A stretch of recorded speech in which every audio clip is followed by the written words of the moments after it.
So we're going to start by recapping this lesson from a previous lesson, which was 5.22a, where we talked about the fact that the inverse of an exponential function is always a log function.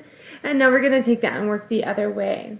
So let's start off with our CLO today, because that's going to tell us what we want to learn from this lesson. It's kind of like our goal. And our CLO for today says that students will, in writing, analyze log functions to determine their inverse functions of exponential and apply this to other functions using the language of analysis.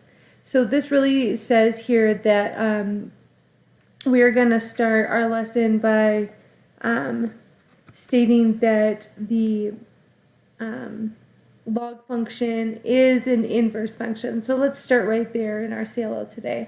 So the first one says, find the inverse of the following function. Well, we learned earlier that the conversion is that the base of a function to the x equals y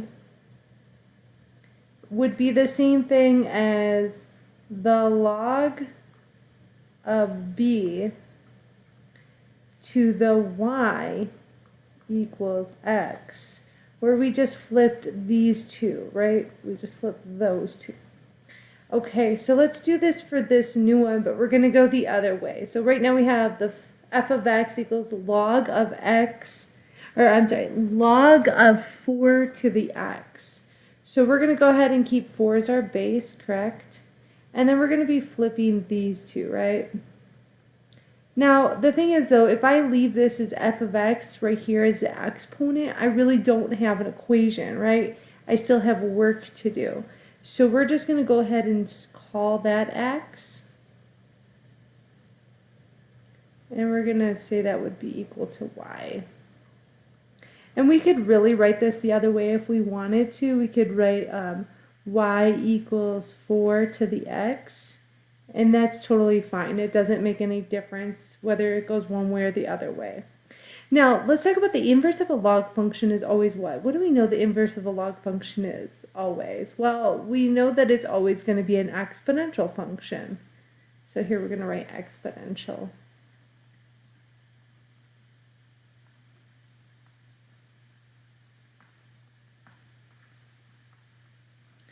Okay, and the inverse function can be noted as, now this is something we haven't really talked about, but if you look down here further into the lesson, maybe you can inference that this right here actually means inverse. So we're going to write that. The notation is written f of the negative 1 of x.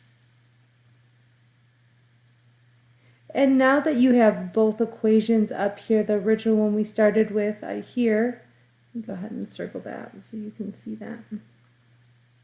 So we have the original one right here. And we have the inverse right here. Okay, and this inverse right here, we could cross this off and label this f of negative 1 of x. That would be the proper notation, would equal 4 to the x.